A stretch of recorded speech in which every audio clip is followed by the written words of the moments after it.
We have been studying the life of Elisha and all the different things that he has done. We are to the point where there are 3 really short stories that go with him, so we're going to put those in this week. So it's a lot going on. There came a time when God told Elisha there's going to be a famine here in Israel. So there's going to be a famine. So Elisha went to the Shunammite woman, the woman who fixed him the room on her roof and whose son died, and he brought the son back to life. He went to her and he told her there's fixing to be a famine. It's going to last for 7 years. So you need to leave the country in order to take care of your family. So she packed her family up and they went to Philistia and lived there for 7 years. And then they came back to Israel.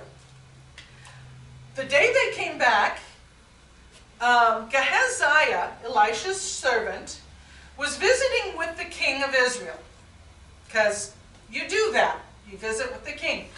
The king asked him, tell me all the stories of the things Elisha has done. I want to know all the neat stuff. So Gehazi got to the point where he was telling about Elisha bringing the boy back to life. And the woman with her son walked in to the king's palace. Her husband is not mentioned again, so we're going to assume he passed away at some point. But she walked in, and Gehazi saw her, and he said, King, that's the kid that Elisha brought back to life. What she came for was she wanted her house back and her land back now that the famine was over. So the king was so thrilled to see her that he sent his officials and they got her land, got her house back, got all the money that the land had produced and the 7 years she had been gone. Got that back and gave that to her. So I thought that was just an interesting little story the Bible throws in there. Then the king of Aram was named Ben-Hadad. We talked about him last week.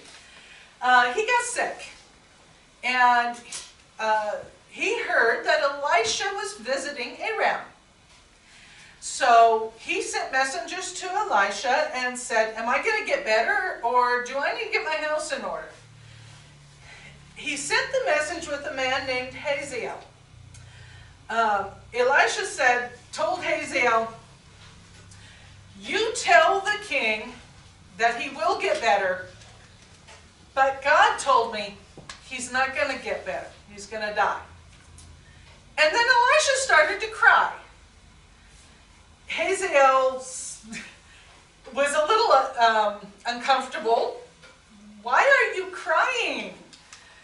Elisha said, because God just showed me what you were going to do to Israel. You are going to hurt Israel badly.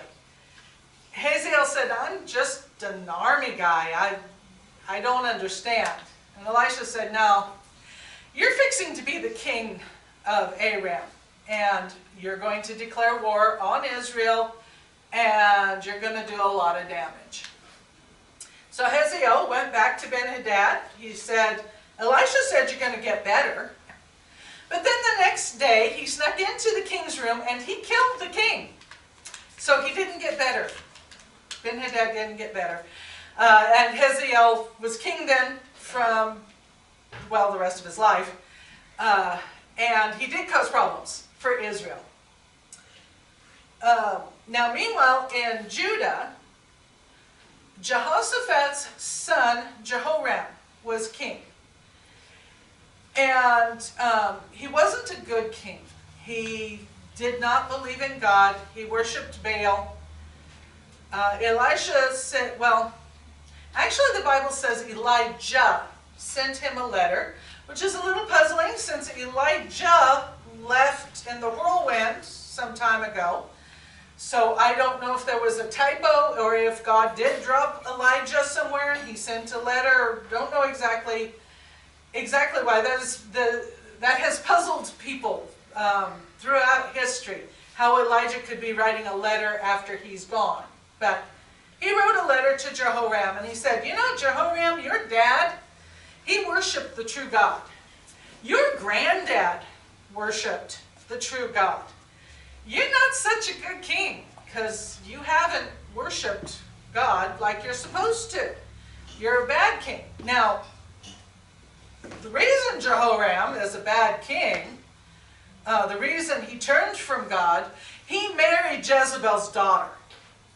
And it's important who you pick to marry because it makes a difference on what direction you go with your service to God.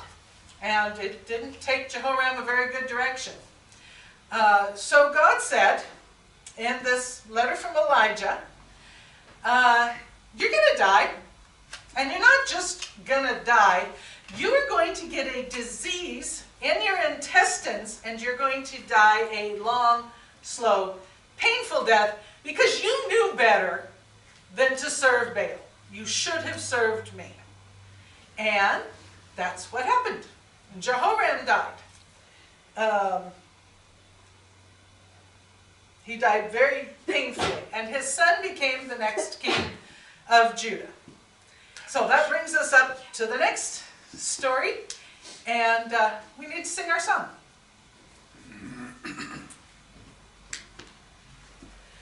This is my commandment, that ye love one another, that your joy may be full. This is my commandment, that ye love one another, that your joy may be full. That your joy may be full. That your joy may be full. This is my commandment, that ye love one another, that your joy may be full. This is my commandment, that ye love one another, that your joy may be full. This is my commandment, that ye love one another, that your joy may be full. That your joy may be full. That your joy may be full. This is my